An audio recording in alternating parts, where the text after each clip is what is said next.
Well, thanks so much for having us in. It's a pleasure to be here. Yeah. Never pass on an opportunity for content. So Sure, yeah. if I didn't have something that people were interested in, like I wouldn't have a business. Sure. When I first started, I had a trucker, like we had just been in some publication and he actually pulled off, he routed us into his trip, like a semi-driver to come in and visit us. Right. So, well, we routed you into our trip too. I mean, we, I've been an appreciator of your the bluegrass for quite some time, and been very lucky to be able to get it in the places I've lived before. Okay. The other ones are new to me, so Okay. it was a great pleasure to come in here, try the other varieties and all that too. I'm trying to keep this to sound like I'm interviewing you. But That's all right. We can just chat. so tell me, I didn't ask really specifically. I That's read okay. your email and I read your title Sure. and your name. So Yeah. tell me like your name and like where you do and Of course, yeah. your interest and all that. My Okay. pleasure. Yeah, no, I'm Josh Schlachet. I'm an assistant professor of Japanese history at University of Arizona, and my work is on food and health history in Japan in the early modern period. So I look at old dietary manuals, at old ideas on what to eat, what not to eat, how they kind of fit into your broader self, right? How your moral character, your ethical character, your economic character, how you act in the world, all is kind of the result of what you put into yourself, right? So that kind of holistic, for lack of a better word, thinking about diet and where it fits is kind of my shtick. So, I mean, like, I can feel myself smiling. Like, this is like the coolest thing. Yeah. I mean, all right. Fortuitous for sure. Yeah. Well, what I want to hear about, I mean, the product obviously speaks for itself. I want to hear the story, right? How did you? I heard from Abby that you spent some time in Japan and that you were involved with the soy sauce brewers there. And what's the story? There's truth to that, right? I've been doing this, we're going on year 18. I was I'm from here, I'm from Louisville, but I was in Gainesville, Florida, getting my master's degree at the University of Florida in exercise physiology. And realized a year in that I was not a good student and I hated it. And so I started, at that point, cooking was just a hobby. I got a job before I withdrew completely from school, just saute at a restaurant. Yeah. I had no background, like just I had a passion for cooking. And eventually dropped out of grad school completely and immersed myself in cooking and realized that I was good at it, right? Food, flavor, technique, and I just wanted to keep learning. And I worked my way up to chef de cuisine. But I was married at the time. I mean, it's a difficult situation to back into, hey, I know I said I was going to do this, but now I'm going to be a chef. Of all things to be, too. I was angling for a way out of that situation, and I wanted to stay in food and flavor and all that goes into that. And so one night over oysters and beer with a buddy of mine, I just said, he asked me what I was going to do.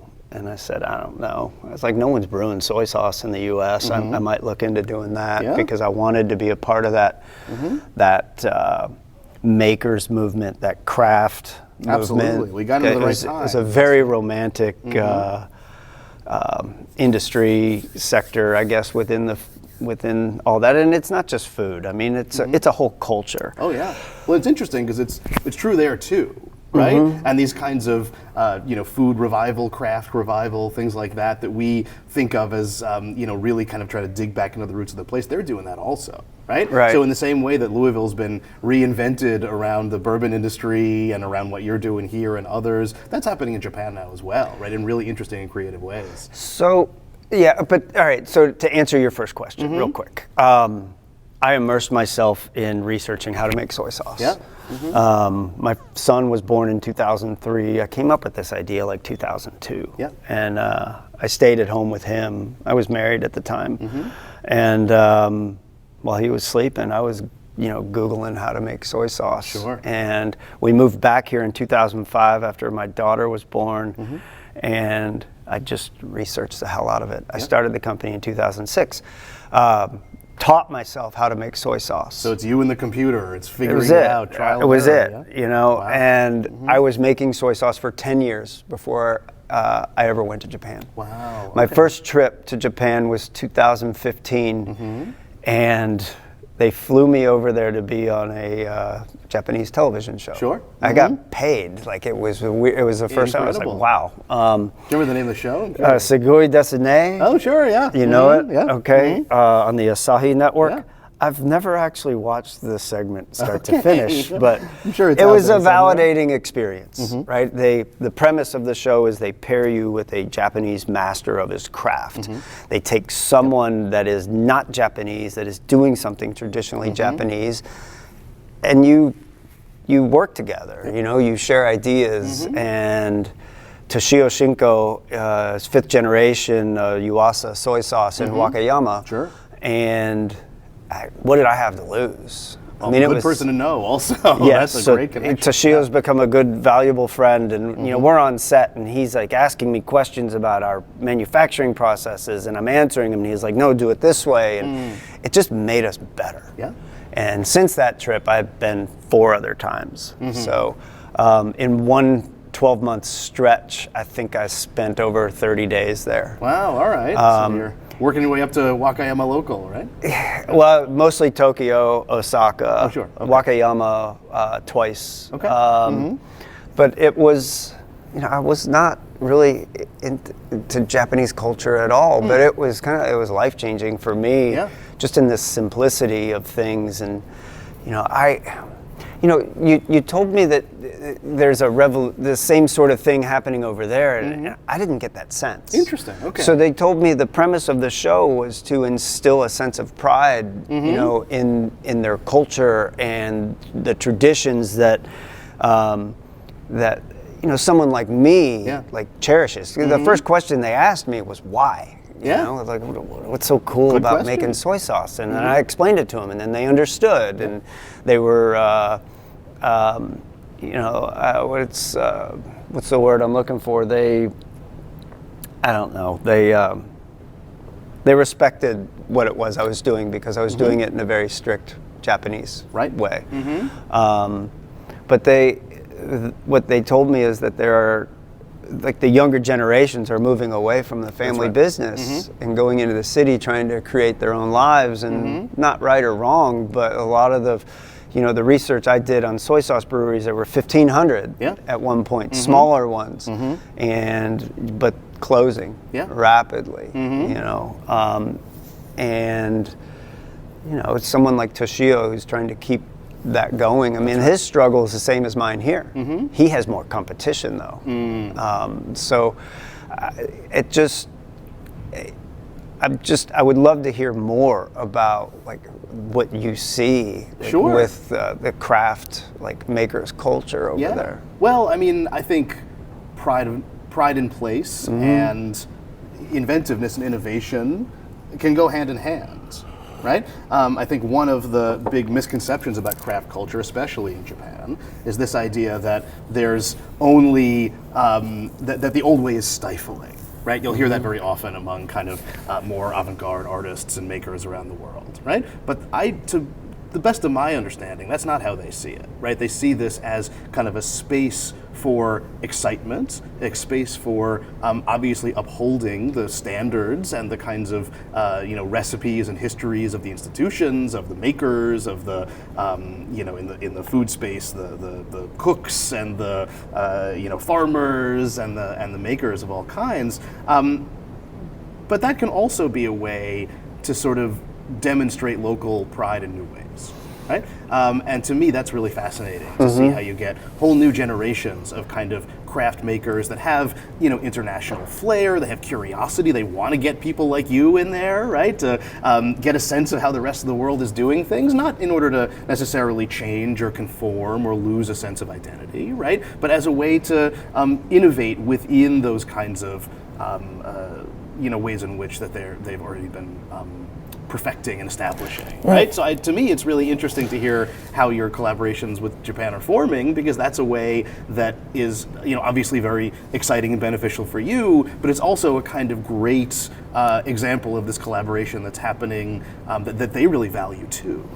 It's, I don't know, the most simple way. It's like selling ice water to Eskimos. Like, I mean, we don't have great distribution over there, but it's been over there, and Japan is a very difficult country to import to. Yes. But on my trips over there, and what I've seen is that, to what you were saying, when they zero in on a craft, like, they work towards mastering it. If you're doing more than one thing in a restaurant, you're not doing either of them very well. And it was, I had done all the typical Japanese cuisine on my first few trips, and then it was, my last trip over there, I'm just reading, and it's like, there's this Neapolitan pizza craze in Tokyo. Oh, yeah. Where it's like just mastering the dough. Oh, absolutely. Right? I hit 3 of the top 5. Yep. Like, I've traveled all over, and they just want to,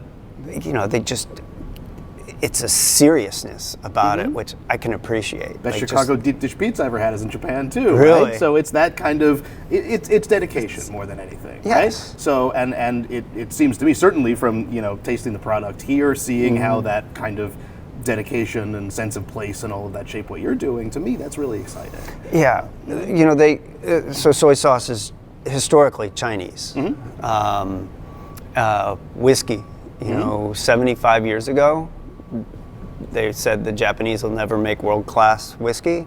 They Not make anymore. the best in the world. Yep. I mean, so it all, goes to, it all proves that, and I appreciate that. Yeah.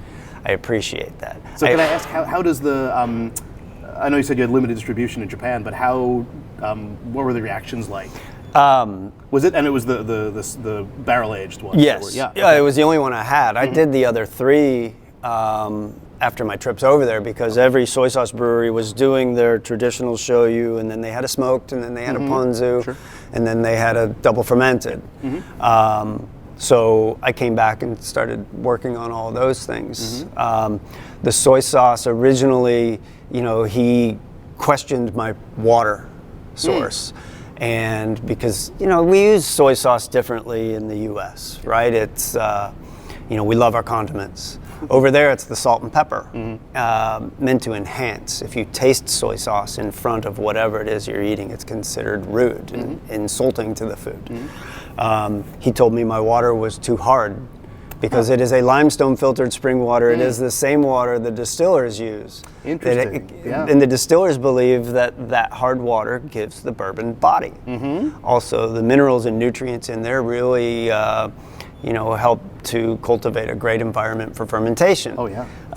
And I explained to him, the history of the water, where I'm from, and why it's important to me. And it's a terroir. It's part of our story. Absolutely. And an important ingredient. He's like, okay, I can understand that. Yeah. I get that.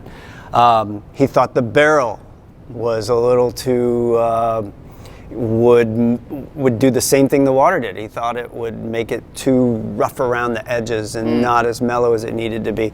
Well, now Toshio goes to Bordeaux once a year to make soy sauce. Yeah. In wine barrels. Well, the original soy sauces were rough around the edges. They were an accident, right? They were runoff from miso making. Right. And then people tasted it and said, this is pretty good. We should probably make this, as a standard product. So that kind of, soy sauce comes from surprise, right? And it comes from recognition and invention. So in that way, that's a totally, that story is totally in line with the kind of ethos of where this comes from, right? I spent a lot of time this weekend learning all about the limestone water and how great it is for bourbon making, but it's fascinating to hear that, what might be right for one product and speak to a place might be something that, you're, bringing to the table that might not be traditionally understood to be the right water, but, you're combining these, these localities and these senses of places in a really interesting way. Yeah, it's just what is happening these days, and I mean, you're here for your bachelor party. I am. You can leave that out of the video. It was.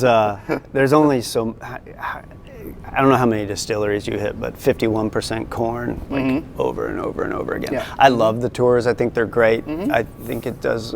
But I love that we're kind of like a break for that, and that we do something within the bourbon industry, but also we're just different enough. Yeah. I'm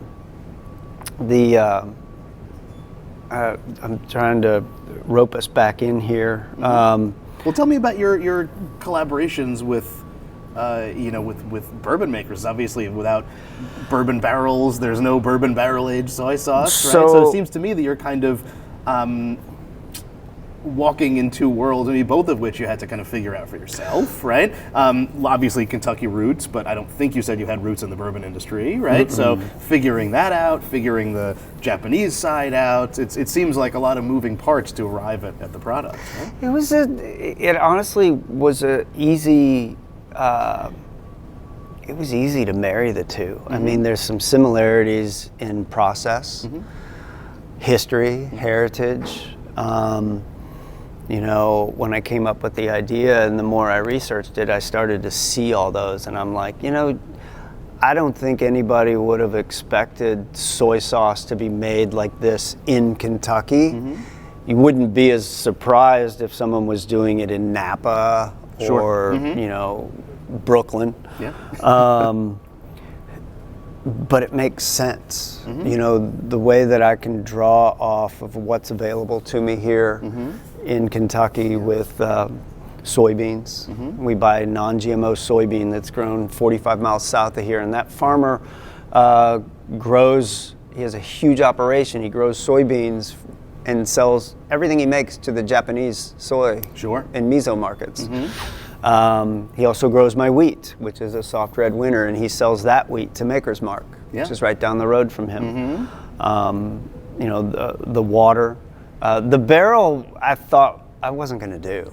Really? Because I thought it was too expected. No, that's what everybody wants me to do. I'm not going to do that. Yeah. I'm going to buy Cypress tanks.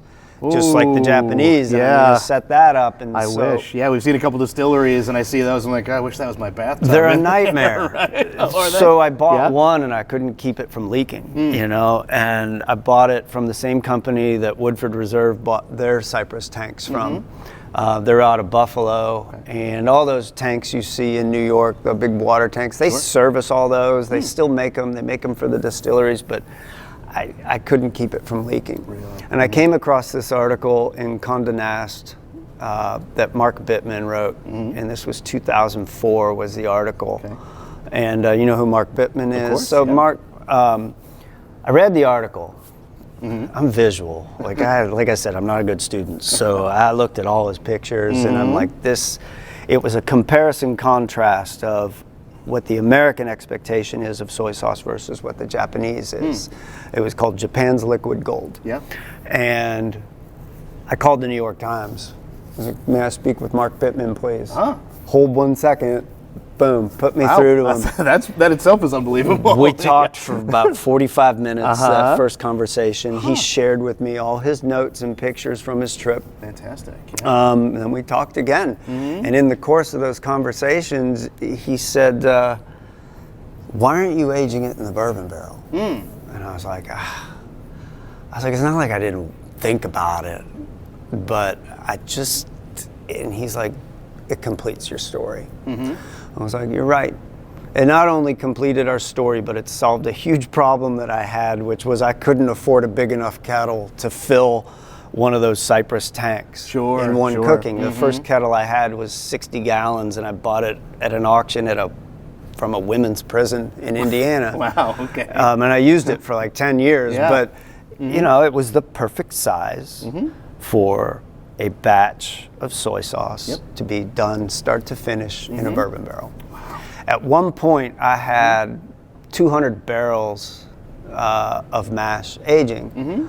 Now, barrels are pretty and, they're like very romantic looking, but they're not forgiving I mean, I would lose it. You know, it would like drip out the sides on the floor, and it's like, all right. I was going to say, what's the angel share in a soy sauce? Plus, stirring 200 barrels like was an ab workout. Like, I mean, and there's only, you know, as much as I enjoyed it, I mean, staying on top of it was a chore. Yep, I believe it. I think I made a group of high school kids cry one summer. I had them stir all 200 of them. No.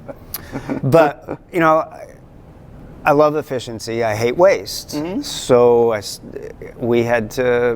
had to change the way we were doing some things. We finish in barrels still,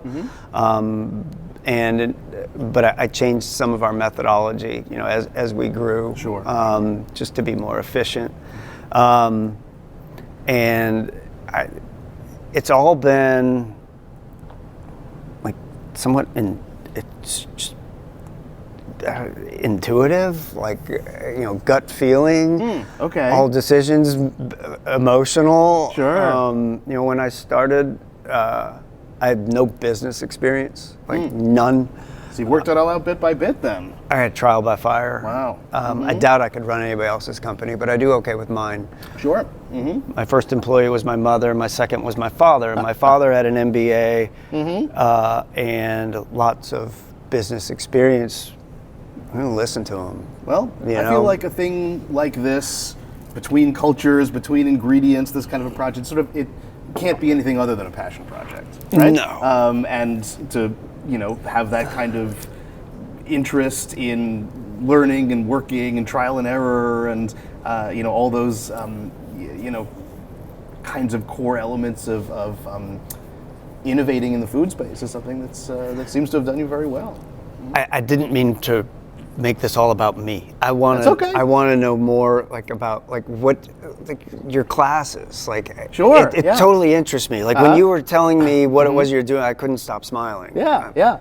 Well, I mean, so I guess I took a somewhat opposite route from you. I started in the food space. I went to culinary school, you know, finished up with the CIA, wanted to very briefly in my life be a cook, and then changed my mind pretty quickly, but, you know, good skill set to have. It's, you know, life skills that I appreciate. Spent a little bit of time doing some food magazine writing, test kitchen work, editing, stuff like that. And then I decided that, you know, I wanted something that to me felt a little bit more sort of robust in the research space, and I wanted to spend a lot more time, you know, mulling food over in my head rather than sweating over a hot stove. So, you know, I, you know, pursued that and was extremely lucky to connect with, I'd been to Japan before, but not in like a professional context. And I got very lucky to fall in with some phenomenal historians of Japan, really wonderful scholars and mentors who helped me out and helped me kind of connect my food interest and my food studies interest with my Japan interest, and kind of took that through into graduate school and, you know, made that my passion project. So you're obviously very smart because you recognized early on that you didn't want a career in the kitchen, right?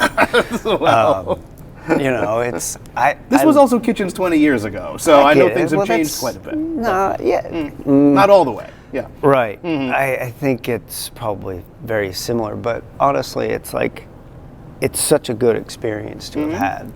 Yeah. And it led you on to this. And and I'm thrilled that it worked out. And this was at a time when, you know, as you know, there weren't, you know, everybody innovates in their own ways. So I'm like struggling to it's like in my mind, I'm like, he said 20 years ago. I mean, you look like you're 35. It's like, I'm about to be 42, so I'm a little older than I look, but not by that much. Now it's your turn to give me a compliment. Right? Yes, and you too look like, yes, right, mid-20s, something like that.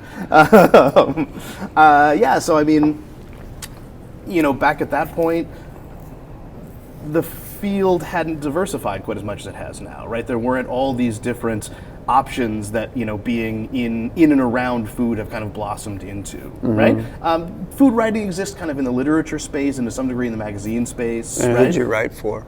I was with a very small kind of boutique outlet called Art Culinaire. I couldn't tell you if they... I just traded all my Art Culinaire. Really? Yeah. I gave it to a chef buddy down in New Orleans. Yeah, it was a fantastic experience. I loved working for them. They were absolutely wonderful. I worked briefly with David Rosengarten, which was a wonderful experience too. Kind of one of the original kind of food TV folks when that was kind of shortly after that had gotten off the ground.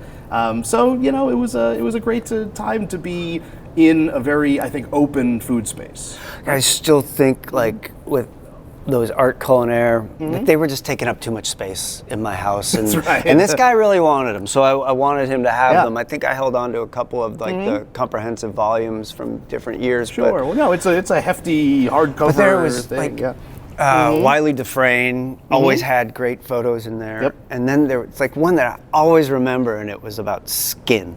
And it was like onion skin Yeah. or tomato skin, and they were like, and I think about it like when I'm cooking sometimes. Well, it was an incredibly fun experience because, you know, I mean, the chefs we worked with were absolutely wonderful and really just led us into their kitchens and into their experiences, but not always into their recipes, right? That's not something that chefs really like to share for the most part. So one of the most fun parts of that job was that I got to go down in the test kitchen with a recipe that we basically all knew was not quite the way it was done. But you needed it to just look pretty. And Yeah. I need to make sure, okay, but this has to go in our magazine, so how does Yeah. it actually work, Yeah. right? So that kind of spirit of experimentation is important to me too, to say, okay, I've got this picture, right? How do I get there? Okay. What do I do? How do I make this in a way that's gonna make sense and be intuitive to a reader? So that's always been something that I've kind of valued. Right. But then I took that into the academic space and have had just an amazing experience working with my students. They've been wonderful. I teach a class on the culture of food and health in Japan that goes basically from the Edo period to the present and talks about the kind of foundations of how Japanese food transforms, where it comes from, how it meets with the society and culture and those changes to kind of go through. And, you know, it's a food class, but it's also like a how does Japanese society work and what makes it tick as a ethos of food and health. All right, so I have like my narrative Yeah. on the history of soy sauce in Japan. Give I it to want me. yours. No. I want to hear yours first. I Tell want to me. hear. No, educate me. This is about you. Well, okay. Well, I mean, you have the sources in terms of the the brewers themselves. You know, but the history of soy sauce is, I think, very interesting, and like I said, kind of a history of surprise and to some degree accident, right? It is from China originally, right? But for most of the history of Japan's food culture, miso is the main seasoning, right? And to a lesser degree, seasoned vinegar. So those are kind of what is the primary kind of seasoning for most of the time. But of course, what we know, a lot of what we know as Japanese food, what we would recognize as the kind of classic dishes and the ones that have sort of made it around internationally and all of that. Many of those are kind of coming from the Edo period, even a little bit later. But it's really in the kind of, how do I say this, sort of semi-industrialization we could see. Not industrialization is the wrong word, because that sounds big and corporate and impersonal. It's not that, but it's when you start to get sort of larger scale artisanal production of miso in the Edo period, where they're really, taking the opportunity to make like much larger scale, maybe it's the pictures you might have seen of the kind of big vat barrels and everything all weighed down by the big stones and all of that. And that's primarily what people are using. That's, begins as kind of the country farmers seasoning and gets popular in the cities. But then over time, miso basically starts more or less, the way I told to my students, which is a little bit, not the full story, but basically, I told them to think about it as cheese, right? Think about your curds, think about your whey, and we're used to, with cheese, throwing away the whey to keep the curds and make the cheese, right? And the curds are the miso, basically, right? And for, until the Edo period, I will say, for the most part, people would let that kind of whey, let the soy sauce kind of go, right? And that was the byproduct. And to me, the kind of recognition that has to happen to see that, the byproduct actually is itself not only incredibly delicious, but over time begins to sort of overtake miso itself as the most common and popular seasoning for a number of reasons, right? That miso is now treated more as kind of, especially globally, as kind of a, in the sort of probiotic space, right? In Japan, obviously, it has a broader as sort of broader usage and a broader kind of position in the food space there. But it's soy sauce that comes to kind of dominate the market, right, from the late Edo period onwards, and that becomes kind of the primary seasoning, and the rise of, it's all like fortuitous, right, because the rise of eating raw fish with the kind of move to the coastal diet. When you get into the Edo period, you get this big shift from what have been mostly inland cities for most of Japanese history to these big kind of port bustling cities, right, like Edo that becomes Tokyo, right, and you get this idea of all of a sudden you have this incredible access to this bounty of the nearby ocean. Have you heard the term edomae for sushi? That becomes a very popular one. Literally just means in front of Edo, right? And that becomes the ethos, right? You catch it right there, you slice it, you eat it. Starts out as kind of fast food, more or less, right? But as we all, I think mostly know, like sushi and miso don't go terribly well together. So you want something with a little bit less bite, a little more smoothness. And in many ways, we can see soy sauce, I think, as kind of the product of all these different elements of that moment, right? It's the kind of move towards different kinds of eating patterns that we would recognize much more as being closer to sort of modern Japanese eating patterns. It's the move towards that kind of larger scale production of food that's still very much artisanal, but growing. And you put all those together, and you have this kind of food in the city story that I think is really fascinating. So, like tamari, is that the Japanese word for it means to accumulate? Yeah. More or less. Yeah. Okay. All right. Well, that's part of my narrative. Yeah, that's great. So tell me what's the one that because obviously what I don't want to say is that like the school book version of it should take over for the maker's version. And I'm one who really believes in listening to the people who are doing the work. Right? Well, I appreciate like hearing it different, because it only helps me get better with what I understand. I mean, Wakayama, the birthplace of Japanese style fermentation, like with soy sauce. I've visited the temple, I've been to the town. I remember reading the book of miso, and in some of the research I did, these soy sauce breweries in Wakayama down this one street where, unless you knew what you were smelling, you wouldn't know what it was. And I could smell it. I mean, and there used to be hundreds of them there, and now there's like maybe a dozen. Oh yeah. But like little like museums and whatnot. I loved it. I actually, this little aside, like I'm walking down the street with Toshio, and we go in this one place, and it was a place where this guy had a huge resentment towards Toshio. Oh no, okay. Because of me. Well, soy sauce we walked in and they, I got the impression like they mended the fence in that one instance. Okay. Where we're in there, and he told me, like his daughter had just come back from she studied abroad in Canada. Okay. And her English was okay. His English was actually better than hers, but she was serving as our translator, and she kind of told me that, he hadn't talked to him in a while. So I thought that was fantastic. Wow. Yeah. Okay. In any case, like understanding, like seeing that town where so much of the soy sauce was made in Japan, and to the point where the water source there, like for the entire city, was developed to make soy sauce. So it's a very, very soft water. And I typically guess at this part. So the shape of Japan, and like in the center of Japan, it's more of a 50-50 ratio of soybeans to wheat. Northern, heavily wheated, and southern, more soy. I think that's, yeah. Do I have that right? Yeah, basically. Okay. Changes a little bit over time. It makes sense that like in the colder climate, they'd be growing more wheat, right?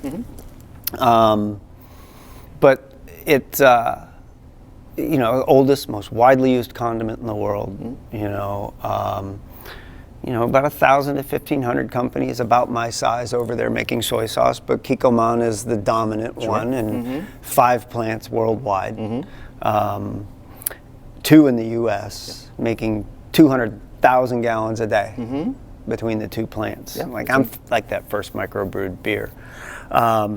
Soy sauce in the U.S. is relatively new. It was post-World War II, And this was an article I read about 10 years ago, where the CEO of Kikkoman went to Columbia Business School, and at the World's Fair, they made an effort to really get soy sauce into the American household. And they were cooking, beef marinated in soy sauce, and then it became a thing, right? And then it became, because we're American, we don't want to wait 6 months for it to be brewed. We started doing hydrolyzed vegetable proteins, and there was that whole thing with, I don't even know if they make La Choy anymore. Do they make La Choy anymore? It's I don't know.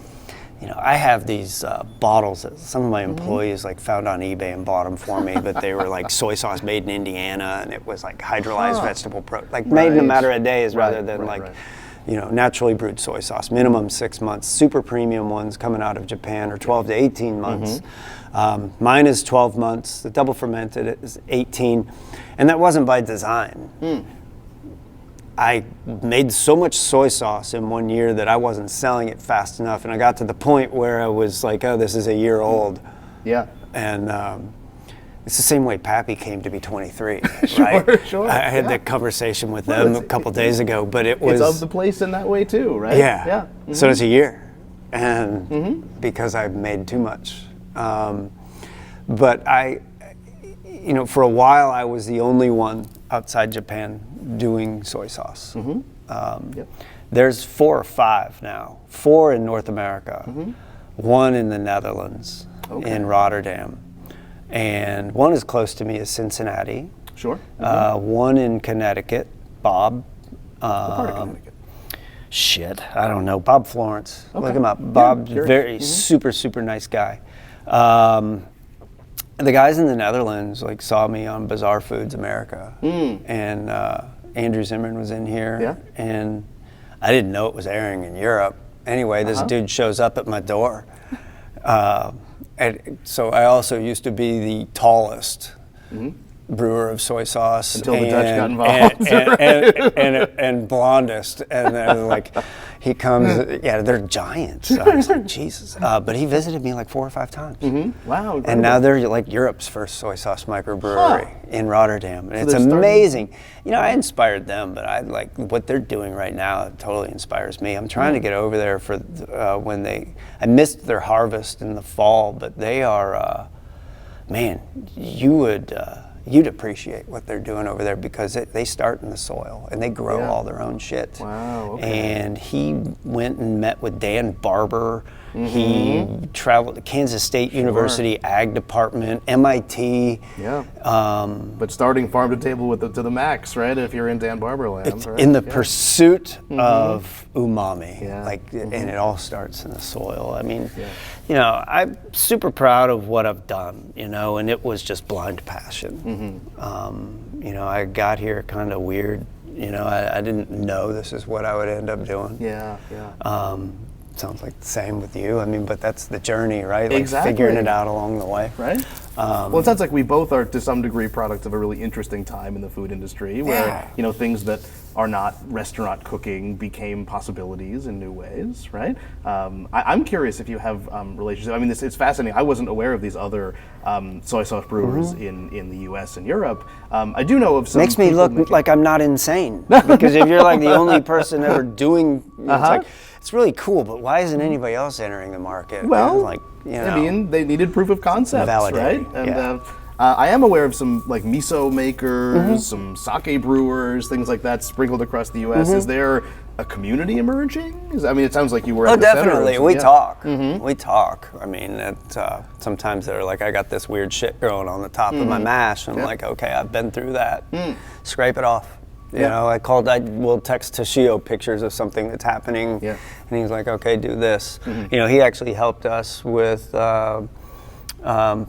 just being better. And, umami is a sensory, right? It's subjective.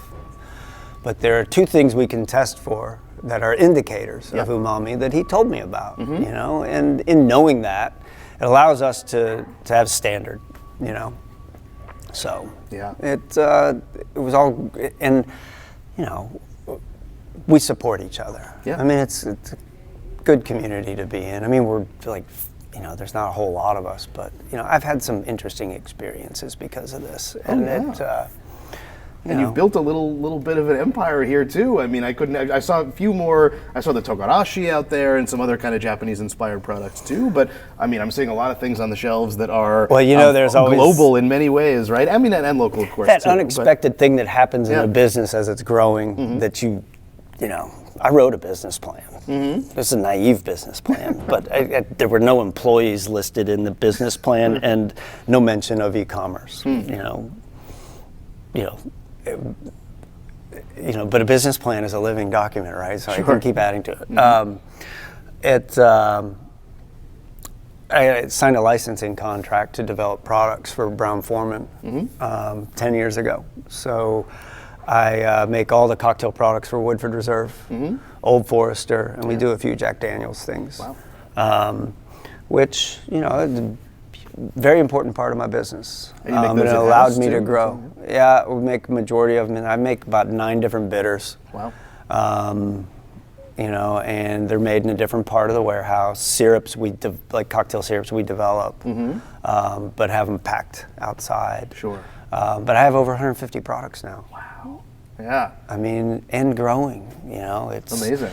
Yeah. If I don't launch anything new, I become really uninteresting to people. And so it's an evolution. It's like we review, we get rid of stuff, but I don't launch dogs. I mean, it's weird. It's why they keep adding, and it's it is a logistical nightmare for operations, but it's like, hey, I've got another one, guys. Like, slow down. Right.